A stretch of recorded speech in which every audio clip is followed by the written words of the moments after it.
coming, the sun's zooming in, meltdown expected, the wheat is good there, engines stop running, but I have no fear, 'cause London is drowning. Hello everyone and welcome to the By the Minute Arsenal podcast, our very first of 2018. We're doing this just a few hours into 2018 while the disappointment of the West Brom game is fresh in our memory, but we'll get to that in a minute. So Happy New Year to everyone, and I am Matt H. We also have Pete. Hello Pete. Hello Matt and Happy New Year Thank you very much to you too, and we also have Matt V. Hello Matt. Hello, Happy New Year to everyone. Arsenal unbeaten so far this year. Hopefully we can keep it like that for a while. That's one way of looking at it. I like the positivity there. Very impressive. Right, we have a lot to get through, so let's get on with it. 2 games to review, 2 games to preview. We'll start in what seems like ages ago now. Last year, December the 28th, we were away at Crystal Palace. We won 3-2, so quite a difference from the same fixture in last season's calendar, which was a pretty dire 3-0 to Palace, if I remember rightly. The first thing I'd like to start with is the first thing I saw, because I turned over quite late just before it started, was Arsene Wenger fiddling with his zip, and that didn't bode well, so that was my first concern. He did seem to get it sorted eventually, so that set my mind at rest slightly. We'll go to team news then. Koscielny was captain. We went for 3 at the back. Chambers was starting. Wiltshire started again. Nothing particularly surprising, I don't think. 3 at the back. Where should we start? Pete, any thoughts on the team that we put out? No, I think it was pretty much as expected, really, wasn't it? Maybe Chambers in the back 3 was a bit of a surprise, but other than that, pretty much as expected. Nice to see Mustafi back. Mustafi and Kolasinac, who I think that was his first game back for a couple of games, wasn't it, if I remember rightly? Indeed. It seems to become clear that in a back 3, the wing back will be Kolasinac, but in a back 4, it looks like Maitland-Niles is the preferred option at left back. It does, which is interesting. We'll come on to Maitland-Niles perhaps a bit more in the West Brom game. Matt, any thoughts on the team? Ozil was fit for this one, this shorter away trip. Maybe that had something to do with it.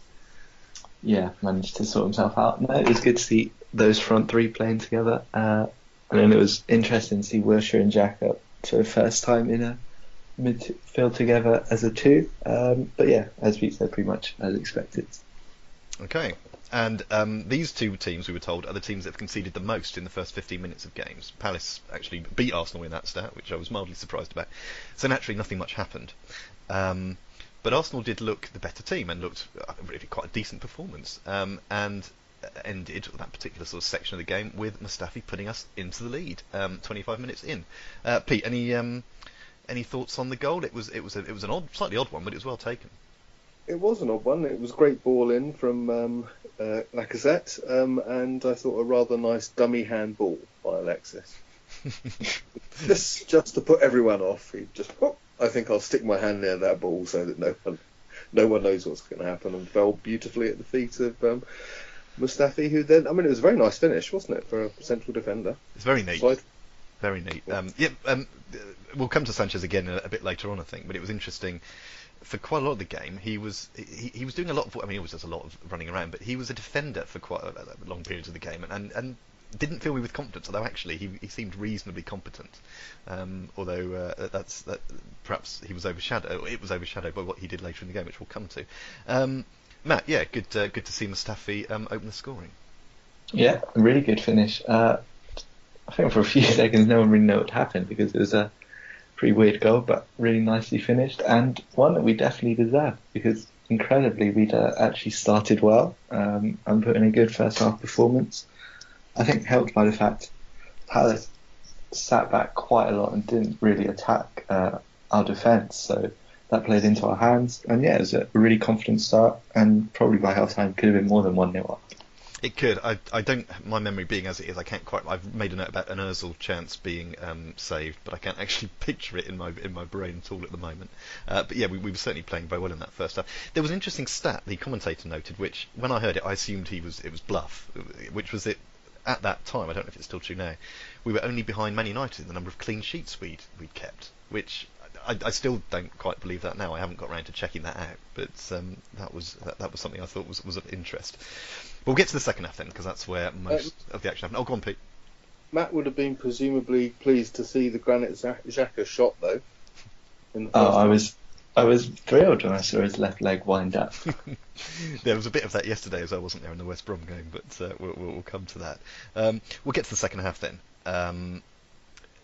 We naturally we didn't concede early in the first half, so we thought we'd concede quite early in the second half, with Townsend levelling things for Palace after 50 minutes. I'm not sure if anyone was completely to blame for this. He did seem to have a lot of space, as I recall. Matt, any thoughts on this, on the equaliser? Yeah, I don't know if it was any individual. It just seemed very easy. It's annoying considering how dominant we were in the first half. Zaha just ran down the left.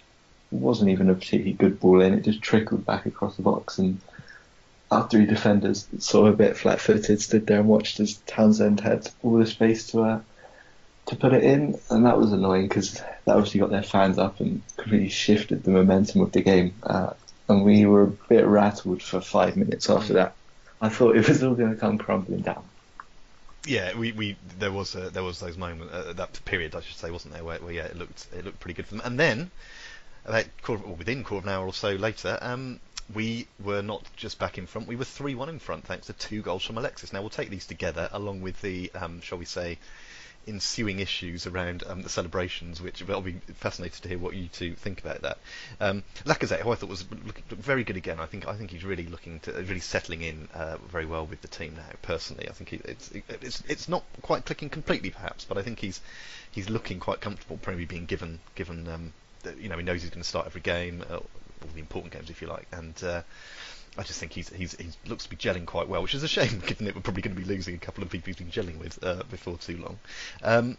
But Lacazette worked well with Sanchez for Arsenal's second, and then a lovely ball from Jack Wilshere for Arsenal's third and Sanchez's second. Pete, do you want to anything you'd like to say about that particular 5-minute spell?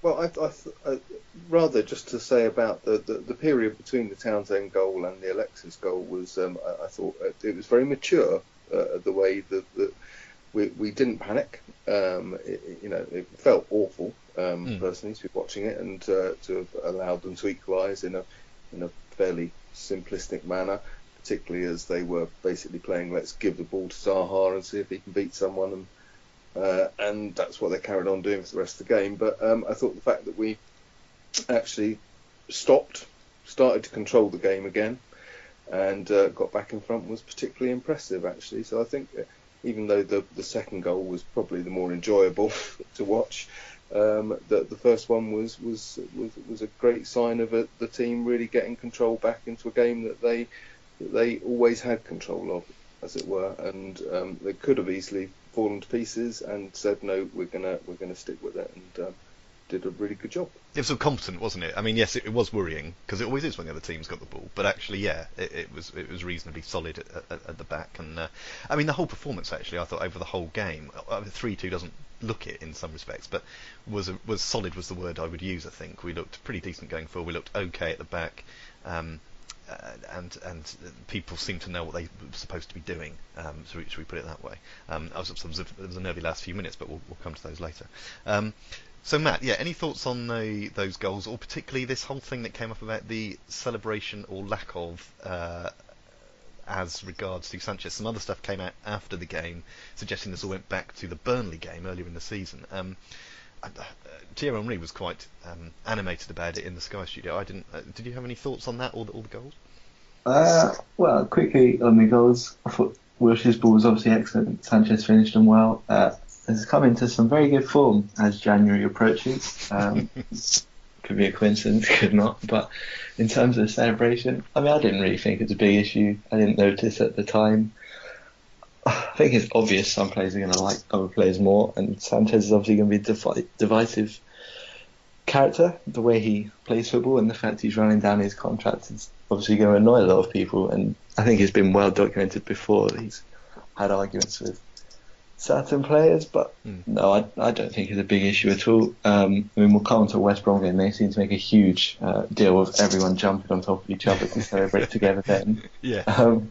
And also after the Palace game, a lot of Arsenal players took to Twitter to post pictures of themselves celebrating with Sanchez to prove a point. So, no, I don't think it's a particularly big issue. But I can see it obviously fits into a clear narrative of Sanchez wanting to leave and frustrates in building. But no, I don't think it's too big an issue. No, I mean, I know I've had jobs where, in fact, I don't think I've ever had a job where I've got on with at least 10 other people in the office. That could just be me though. But yeah, so I think it's understandable people might not all go crazy. I didn't see much in it myself, to be honest. But yeah, there we go. It was something to discuss after the game. Pete, any thoughts on that, or shall we move on to the next game? I feel very sorry for Alexis that he needs a cuddle after score. Well, that's certainly worth noting. That reft that if all the other 10 players, including Petr Cech, don't come and give him a nice cuddle after he scores, that he's going to be upset. No, pathetic, wasn't it? And it's pathetic. What really annoyed me was that Thierry Henry even brought it up. It was just nonsense, wasn't it? It was just, yeah. When there was 5 goals and plenty of else to discuss. Yeah. Talk about some football and not about whether Alexis Sanchez is a prat. Yes. We'll move on. Palace did score with a minute or so to go, so we did have a nervy last few minutes, but we dealt with it, and it was a decent 3 points and put us into a helped us out in the league, because there had been a few teams above us dropping points here, there, and everywhere over the festive period. But we then managed to undo a lot of that good work with our performance against West Brom yesterday. Now, there's loads of stuff to talk about here, so I think we'll get straight into it. We may as well forget the first 80 minutes of the game, because there wasn't a massive amount of interest to mention. Arsenal did not play particularly well. West Brom did not play. This is just my opinion. I'd be interested to see what other people think. West Brom did not play like a team at the bottom of the league either. I thought they were pretty decent. We'll come on to the last 10 minutes, but to very quickly sum up the first 80 minutes, the only thing I'll note, which I might get your comments on, there was no Ozil for this one. He had a knee injury, I think it was. We were terrible at free kicks throughout the game, ironically, given that's how we end up scoring. And I'm going to come to Pete first on this one. I didn't like the red shorts particularly. Pete, Pete, what was your thoughts on those? I know you get into the whole kit issue. I was absolutely disgusted, particularly the fact that the club apparently told them beforehand that we haven't done this since 1978. And there's a good reason we haven't done that since 1978. It's revolting. Stop it. It looked like they were wearing, to me, a pair of short red dungarees, which is not something you should ever be seen playing football in. And no, I was horrified. Quite plainly. Well, I wasn't expecting a reaction. I thought there might be a reaction. I didn't think it'd be that strong, but I was not impressed myself either. I'm absolutely disgusted. Disgusted is quite a strong word. I wonder how you'd describe Mike Dean now, but there we go. I would have rather seen us in that blue monstrosity than that. Well, there's the headline from the pod. Matt, any thoughts on the? You're probably scared if you say you liked it there. Yeah, I'm gonna have to change. No, you can say. I mean, I can't say I was as engaged with the issue as others. I mean, no, it didn't look great. It seemed a bit unfortunate that all 3 of our kits supposedly clashed with theirs. I don't know. How do we usually? I guess we usually play in yellow. So no, I don't know. It's an issue that certainly needs to be looked at for next year. I'm sure this doesn't happen again. Yes, thank you. Absolutely. Any thoughts about Matt? While we've got you, about anything else happening in the first 80 minutes? Ozil missing the free kicks, or we lost Kolasinac early-ish in the first half through injury as well. We did. We clearly don't practice any form of set pieces, attacking or defending, but attacking especially, because they all seem to have a go at taking a corner. Sanchez will take one, then Iwobi will have a go, and Jack will have a go, and they all fire it with unerring accuracy at the first man. Horrendous, really. In terms of Ozil not playing, it seemed pretty typical. I guess we'll see how serious the injury was if he plays against Chelsea, but I imagine he would. I think the only other thing to note was I thought our subs weren't great. I know the first one was obviously forced upon us, but I think when Koscielny went off, I think rather than bringing Mertesacker on, we probably could have gone to a back four then and brought Welbeck on to be a bit more attacking, because we were life without Ozil was not looking good. It was as slow as ever, passing side to side, pretty heavily relying on Sanchez doing something, keep giving him the ball and hoping for the best. So yeah, it was a poor first 80 minutes. Admittedly, West Brom were a lot better than they have been, but yeah, we were nowhere near our best at all. We weren't, and that could just be one of those things. It could be because of the number of games played, or as you alluded to, it could be because Ozil wasn't there. But well, let's cut to the chase. Let's cut to where the action was, the last 10 minutes. So we get a free kick just outside the West Brom box. Sanchez steps up, takes it, and it takes a rather, well, for us, a very good, for West Brom, very harsh deflection off. I've gone blank. McLean, wasn't it? And it's actually his goal, isn't it? It's his own goal. Yep. It's counted as. And as you alluded to earlier, there were lots of. There was an effort for everyone, pretty much, to be involved in the celebration with Sanchez. Ironically, they should have all gone and celebrated with McLean, as it turned out. But I don't imagine Sanchez would have enjoyed that particularly. He probably cuddle more than Sanchez did at that point, yeah, because he knew it was his fault, and he'd come onto the wall toward sort of a last-minute thing, hadn't he? So he was a little bit unlucky. But so then you're thinking, we've scored, a little bit fortunate, but we've scored. Perhaps don't deserve it, but great, we'll hold on to it. And we're seeing the game out, 89 minutes or so, and the ball from I can't remember who it was now. Was it Rodriguez? Hits? No, it was Kieran Gibbs, wasn't it? Of course it was. A ball from Kieran Gibbs in the box hits Callum Chambers from within a couple of feet away. Everyone pretty much seems to think it was never a penalty, apart from Mike Dean. Let's start with Pete for this one. What are your thoughts on that particular passage of play? Well, actually, I'll compliment West Brom on one thing. It was quite a nice ball from Gareth Barry to Kieran Gibbs, and to be honest, to be fair to Kieran Gibbs, it was a lovely run, and to get where he got to, beat our back four, get beyond them. It was, of course, not a penalty, and Mike Dean should never be seen in the vicinity of Arsenal stadium or football team ever again. It was appalling, but what can you say? I can vaguely see that maybe if he sees the arm moving in an upward trajectory, then maybe, but the ball's been hit from a yard away. It's going to hit his body anyway. It's not like it's actually done anything that was disgraceful. It was nearly as bad as our red shorts. Well, there's a damning assessment of him. Yeah, I mean, I think everyone's been, even non-Arsenal people have been surprised, should we say, at least by the penalty award. Matt, what were your thoughts about that? And the Czech had a go at moving around a bit to put Rodriguez off, but it didn't stop the penalty going. No, Czech toppled to his right, as he does for every penalty. It hasn't worked yet. Maybe one day. The penalty, it's just nobody. I don't think Gibbs didn't appeal. I don't think anyone really appealed. Dean seemed pretty certain. Yeah, Rodriguez did. It just seemed like such a stupid decision. And I know people have said that our performance wasn't good enough, but the performance was terrible for a lot of the game. But it would have still been good enough to win, apart from a terrible penalty decision. Poor Wenger almost tore his zip trying to tear that jacket off as he launched himself at the fourth official. And I was surprised more of our players didn't get yellow cards. I was looking at Xhaka and Wilshere as certain candidates to go at Dean, but no, it's not the first time Dean has stolen the headlines.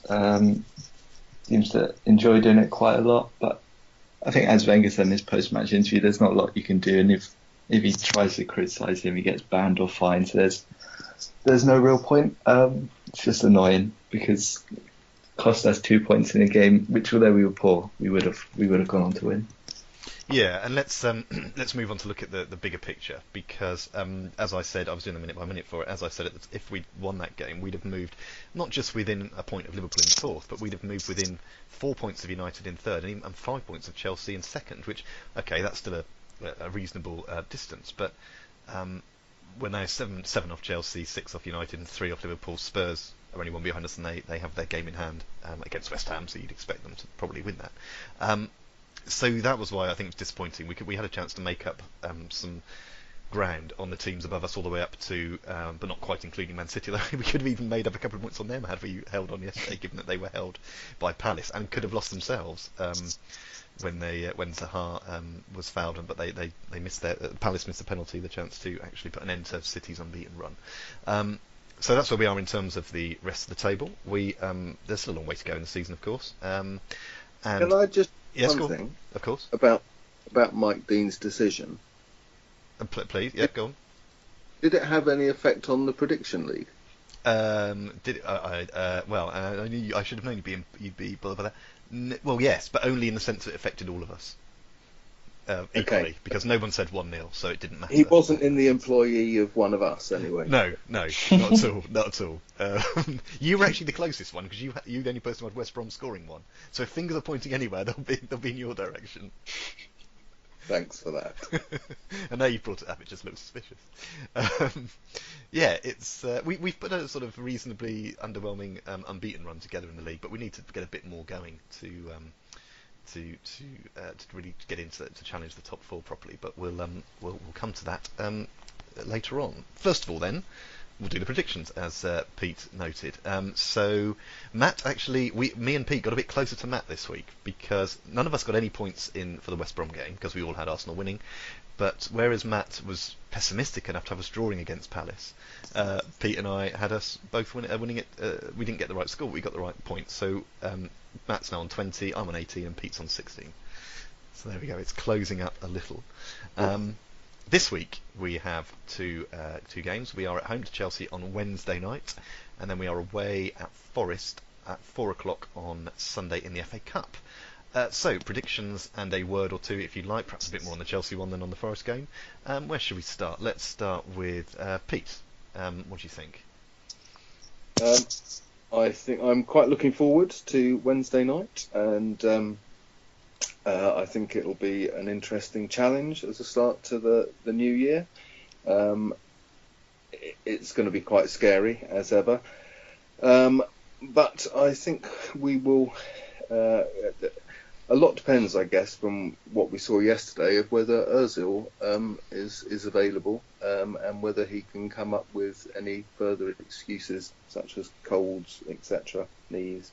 But I think if he plays, we'll be all right, and we'll get out of it at least unscathed. And I will therefore suggest 1-1. 1-1? Yes. Okay. Okie dokie. And Forest? I haven't even thought about it. It's an FA Cup game. Well, they've sacked their manager this week, if that makes a difference. Well, I'll go with my regular 2-1 Arsenal then. Fair enough. As good a reason as any. Matt, what do you think about these two?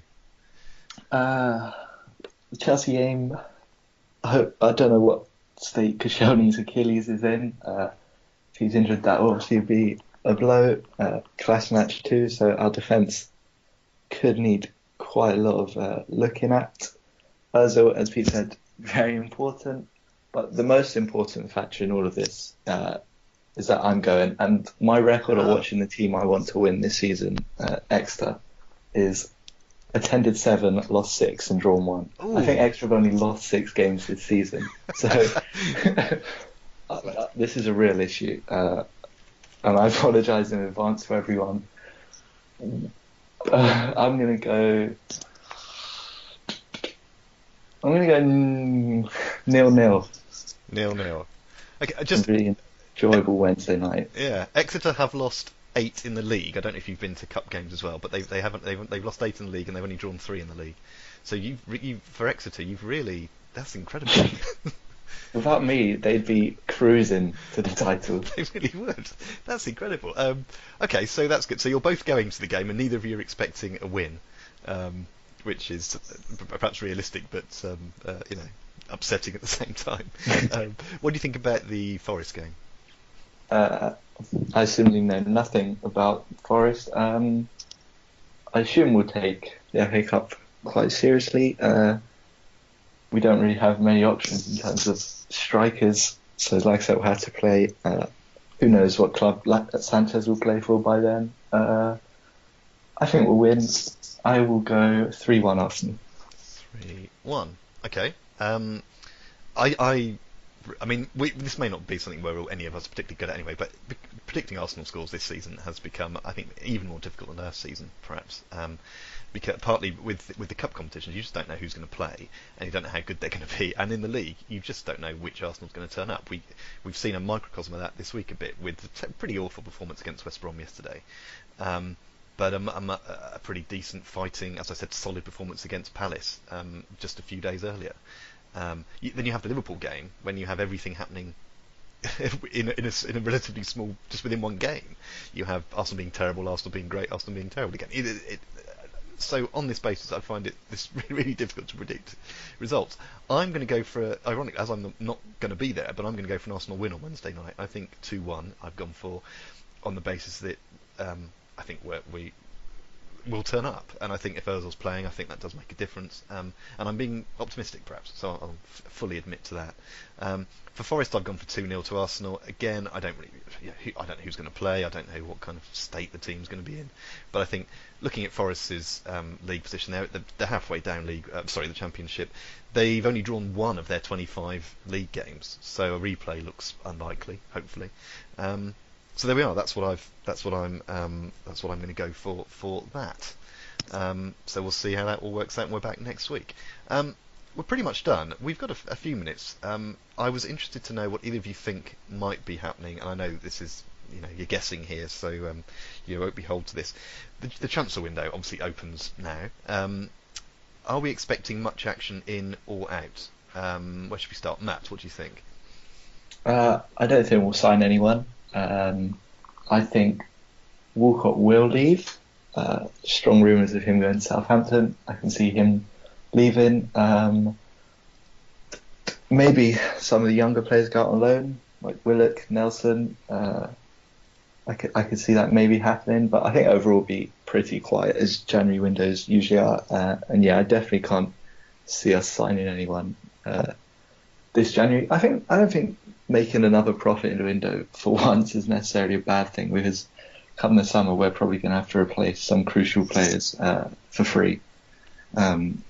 So I think if we can get some money for Walcott, I think Debussy said he wants to leave too, so I could see a couple of people leaving. Yeah. Okay, interesting. Pete, any thoughts on ins or outs? Yeah, I would agree with that. I think Walcott will almost certainly go, and possibly Debussy and maybe some others out on loan. I don't believe that either Alexis or Ozil will be allowed to leave at this point. I don't think we'll take the money. A lot of people are saying it's the sensible thing to do is to take some money for them now.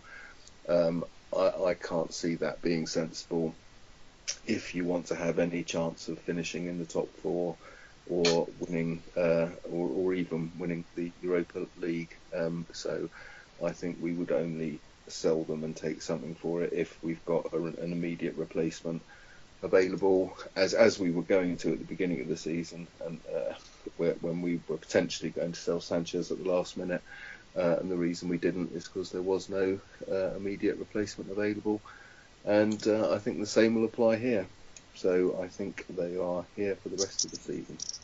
Okay, interesting. For what it's worth, I wouldn't be surprised, and again, it's difficult to predict, I appreciate that, but I wouldn't be surprised if there was nothing in or out at all, if we got to the end of January and nothing had happened. Apart from, possibly a couple of loans, something. If we get some money for Walcott, that would be lovely. And I'm not against that at all, but I just think the way the club works, I wouldn't be surprised if nothing happened. But then I wouldn't be surprised if everything happened either. So maybe that's the way to approach it. But we'll see what happens. One thing, just one word from each of you. Do you think Jack Wilshere should be offered a new contract? Pete? Yes. Yeah, but not a hugely special one. I think he's looking like a decent squad player, isn't he? That may improve, but I see no reason why we should be wanting to lose him. So yes, let's give him a reasonable, decent contract. Excellent. Matt? Yeah, I definitely think we should. Not exactly blessed with options in midfield at the moment. I think he's as good as any, especially while Ramsey's out. So yeah, I think he said he's keen to sign one if one's offered. So yeah, hopefully we do offer him one and he accepts. Yeah, that'd be great. I agree. I think we should offer him something. Yeah, the terms of it we won't get into, but he's 26 today, so that would be a nice birthday thing. They can sort that out this month. All right then. Well, we'll see what happens with that. We'll see what happens with everything over the next few weeks. But most importantly, we'll see what happens with the Chelsea and Forest games when we come back next week. But for now, I will say, Pete, thank you very much. Thanks, Matt, and Happy New Year to you again. Thank you very much. And Matt, thank you for your time too. Thank you very much. And thank you everyone for listening. We'll speak to you again next week. Take care. Bye-bye.